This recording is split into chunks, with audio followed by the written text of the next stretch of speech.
तो काम कर रहे हैं सम्राट चौधरी, बस विवाद हो गया रंग को लेकर, क्योंकि खुद ने भगवा पहना था और वो जो काउंटर कर रहे थे वो हरे रंग की तरफ कर रहे थे, जिस पर तेजस्वी यादव नाराज हैं। उनकी बहन भी काफी नाराज हो गई हैं। अब आगे पेट्रोल डीजल की भी बात कर लेंगे। पेट्रोल डीजल को लेकर भी इस वक्त पैनिक बाइंग हो रही है। खासकर ग्रामीण और एग्रीकल्चर एरिया में डीजल की खरीद में 42% तक उछाल आई है। क्या वाकई में डिमांड बढ़ी है? क्या लोगों के युद्ध छिड़ने की आशंका में ज्यादा खरीदारी से स्थिति पैदा हो रही है? देश के अलग अलग इलाकों से पेट्रोल डीजल के लिए भारी भीड़ जमा हो रही है। सरकार ने क्लियर कर दिया है, तेल का स्टॉक फुल है, किसी भी तरह से पैनिक होने की जरूरत नहीं है।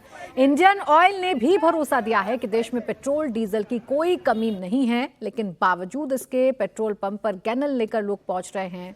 लोग लंबी लंबी लाइन में खड़े हो रहे हैं, पेट्रोल भरवा रहे हैं और कई जगहों पर तो हिंसक झड़पों की खबरें भी सामने आ रही हैं। पेट्रोल ना मिलने पर या उनका गैलन अगर नहीं भर पा रहा है तो इसको लेकर कई जगहों पर हिंसक तस्वीरें भी सामने आने लगी हैं। अब ये पैनिक क्यों है, पैनिक बाइंग क्यों है? क्या सरकार जो समझाना चाहती है वो नहीं समझा पा रही है? ये अब वो सवाल है जो इन तस्वीरों को देखकर खड़ा हो जाता है। देखिए किस तरीके से लोग भागते हैं, जैसे ही पेट्रोल पंप पर पहुंचते हैं लोग भागने लगते हैं। आपाधापी शुरू हो जाती है कि कौन पहले लाइन में लगेगा और कौन पहले पेट्रोल या डीजल ले लेगा।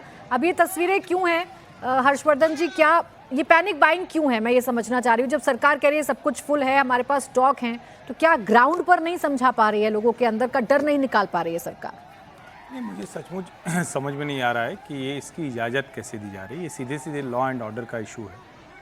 कोई भी व्यक्ति गाड़ी के अलावा पेट्रोल या डीजल कैसे लेने दिया जा सकता है? ये तो अराजकता है साफ साफ। और अगर ये होगा तब तो आप किसी भी स्थिति में कोई भी पंप बचा नहीं पाएंगे, क्योंकि मान लीजिए कि ऐसे 50 लीटर 100 लीटर वाले गैलन लेके और एक साथ कोई 1000 लोग 500 लोग दौड़ा दे, तो फिर तो खत्म हो, वो पंप खत्म हो जाएगा।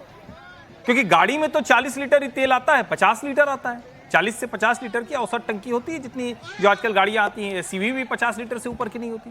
और अगर ऐसे इस तरह से, तो पहली बात तो मुझे लगता है ये जहां की भी ये प्रशासन की जो जिम्मेदारी है, सबसे पहले उसको। दूसरा, सरकार नहीं समझा पा रही, मुझे लगता है ये ठीक नहीं। सरकार ने लगातार, और हमने इस बार देखा है, डेली डैशबोर्ड, सरकार ने लाइव डैशबोर्ड शुरू किया। जिस दिन से हुआ, पेट्रोलियम और जो नेचुरल गैस मिनिस्ट्री है उसकी ज्वाइंट सेक्रेटरी हैं सुजाता शर्मा, और जो शिपिंग के अधिकारी हैं, उन दोनों लोगों ने लगातार प्रेस कॉन्फ्रेंस की। तीसरा, सरकार ये बता रही है कि हमारे पास ये चीजें अवेलेबिलिटी की कमी नहीं है, अवेलेबिलिटी पूरी तरह से है।